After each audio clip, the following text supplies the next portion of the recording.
sur ma chaîne. Donc aujourd'hui, nous allons parler des consonnes. Donc comme je vous ai dit à la vidéo précédente, le prochain cours sera consacré aux consonnes et aux voyelles. Cette vidéo, on va parler des consonnes et à la prochaine, on va parler des voyelles. Comme ça, vous allez pouvoir bien comprendre les deux séparément.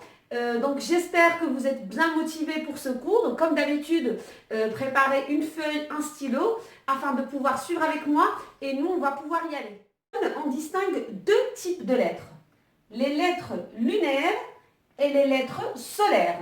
Donc les lettres lunaires qui viennent de lune, les lettres solaires qui viennent de soleil. Donc lune qui veut dire al-qamar.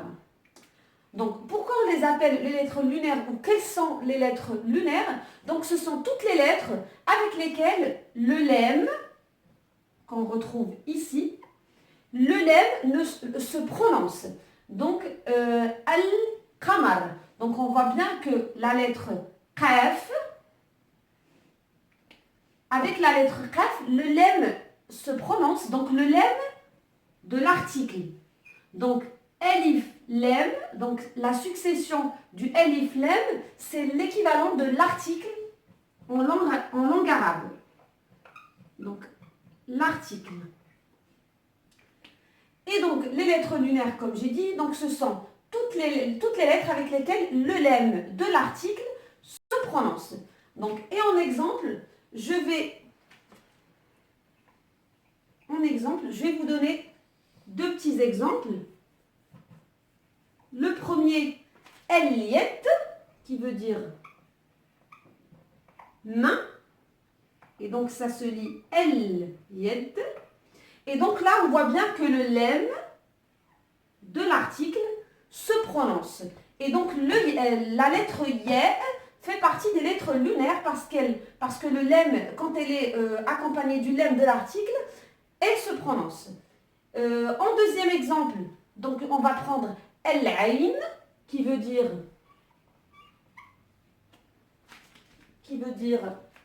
l'œil.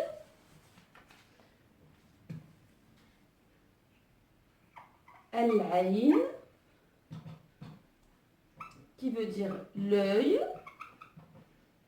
Et donc qui s'écrit, qui se lit comme ceci, El-Ain. Et donc là, pareil, on voit bien que le lemme de l'article est prononcé, donc El-Ain, et donc la lettre Ain fait partie des lettres lunaires parce qu'avec le lemme est prononcé. Juste un petit clin d'œil pour voir si vous suivez bien mes cours.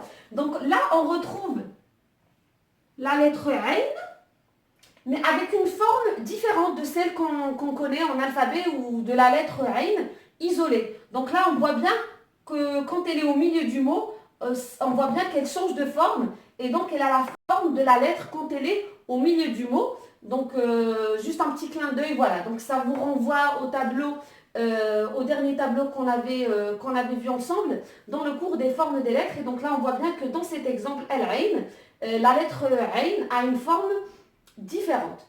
Voilà pour les lettres lunaires. Les lettres solaires, donc, et ça vient de soleil. Et soleil, en arabe, ça se dit Al-Shams. Al-Shams. Et donc, quelles sont les lettres solaires? Donc, ce sont toutes les lettres avec lesquelles le lemme ne se prononce pas. Donc, le lemme de l'article n'est pas prononcé, il est muet. Donc, la lettre Shin fait partie des lettres solaires parce qu'on voit bien que dans l'exemple Al-Shams, le lemme n'est pas prononcé. Donc la lettre Shin fait bien partie des lettres solaires. Et donc en exemple, on va pareil prendre deux petits exemples. Le premier exemple, Al-Thalj. Al-Thalj, qui veut dire neige. Et donc qui s'écrit comme ceci.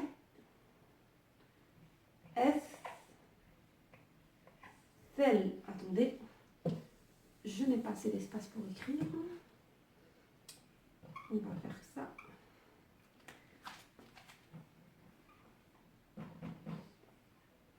thelj, qui veut dire neige, et donc qui s'écrit comme ceci. Thelj. Et donc dans cet exemple, on voit bien que le lemme n'est pas prononcé avec la lettre th. Et donc le lemme, il est là, mais il n'est pas prononcé.